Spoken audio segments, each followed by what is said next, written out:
This recording will go over the pediatric growth and development paper. So you, the student, will select a child, not your own, between the ages of 2 months and 12 years to assess growth and development. You identify expected physical, cognitive, and psychosocial stages of development for the child and compare your findings with norms established for that age group and comment on any deviations. You will also assess family dynamics, identify roles of family members, and family structure. This formal paper should be 3 to 5 pages, typed using 12-point font and correct APA format. There should be at least 2 in-text citations from 2 different sources. You may use your textbook for one of the citations. So a couple things about it. So the paper is about growth and development. So once I got a paper and it was basically a physical assessment with vitals and the head to toe physical assessment. This is an assessment of the child's growth and development. So again, you're going to identify physical, cognitive, psychosocial stages of development and compare the child you're assessing to the norms for whatever age group that child is in. It says this is a formal paper, so treat it as a scholarly paper where you don't use I, we, that type of language in a scholarly formal paper. You want to use APA format. If you're not comfortable with APA format, there's a website, Purdue OWL, that has great information about APA citations and what an APA paper should look like. And you can use that as a reference to help ensure that you get the full point for APA formatting.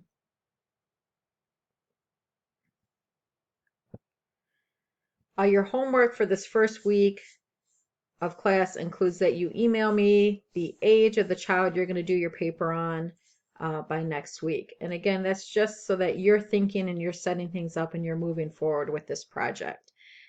When you're doing your growth and development paper, have this rubric next to you so that you don't miss anything and you can earn full points for it.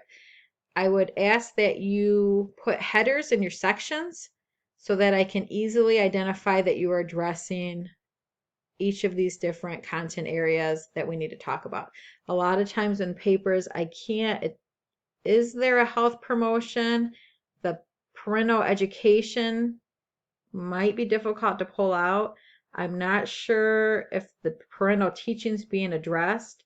So in order that it's very clear to me what type of teaching you're providing or how you're going about doing it, just please, with all these different content areas, have separate headers. So as I go through your paper, I can easily find and acknowledge, yes, you have completed those. So introduction to the child or family dynamics and concluding paragraph, so just basic writing there. Physical findings and developmental milestones compared to norms. Psychosocial assessment in comparison to Erikson. Cognitive assessment in comparison to Piaget. One age-related area for health promotion. Identify parental education needs and describe parental teaching. Grammar, punctuation, and spelling count for a point. If English is not your thing, I know there's an app, I guess, Grammarly, that you can put your paper through and it will identify grammar issues. So that's out there for you if you need someone to look over your paper and you don't have anybody. Again, Purdue OWL is helpful in regards to APA format.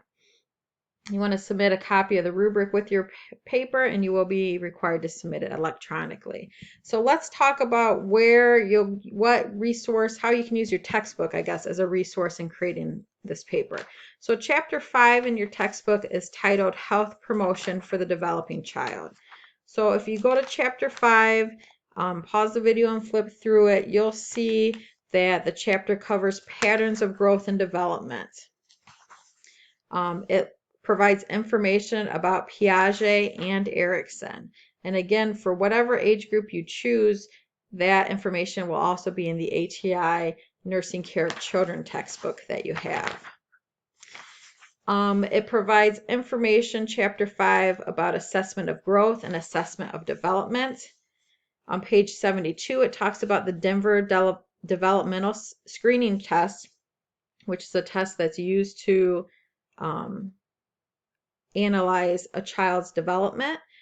You're not required to use it. If you want to use it and attach it, that's great. You can do that. It lists, though, you can read over it and see what things that screening tool is assessing, and you can do those same things on your own. On page 72, it also talks about the developmental assessment, the interview, some sample questions that you might ask during the interview. Talks about different types of play that you might observe the child doing. At the back on page 80, it talks about safety. And again, each chapter of ATI, depending on the child's age group, breaks down Piaget, Erikson, safety concerns, developmental milestones by age group. Your textbook also breaks down information, health promotion information by age group. If you look, chapter 6 is health promotion for the infant. Then chapter 7 is health promotion during early childhood. Chapter 8, health promotion for the school-age child. Chapter 9, health promotion for the adolescent.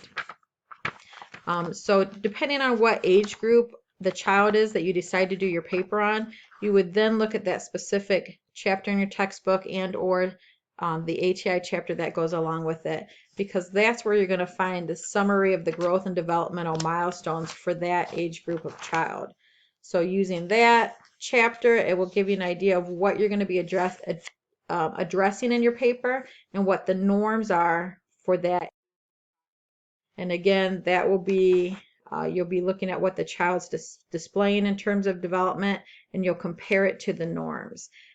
If you look then, let's do page 95 just as an example. For a 4-month-old infant, it has some questions you could ask the parent. It talks about developmental milestones, critical milestones, health maintenance, immunizations, health screening, anticipatory guidance, so teaching that might be needed. So use these purple health promotion boxes to help guide you when you're writing your paper.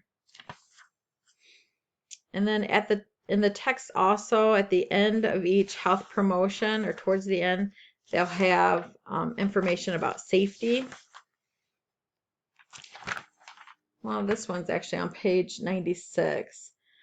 So it'll give you some ideas about what you can then tie into for your safety PowerPoint presentation you're going to be doing, because the safety PowerPoint presentation will be on the same age group of child that you did your paper on.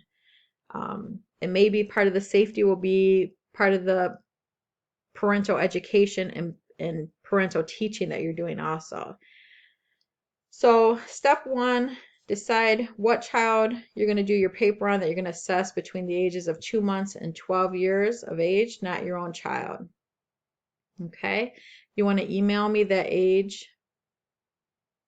That'll be on your weekly plan with the due date for it. You want to assess the child. You want to have already looked at what the norms are, and again, those tools that can help guide your interview with the parent or with the child itself, depending on the age of the child, if they're able to verbalize back when you ask questions. With the nonverbal child, you'll be more talking with the parent and observing the child. So again, have your rubric handy when you're writing it. Please use headers to clearly identify where each section is, and let me know if you have any questions about the growth and development paper.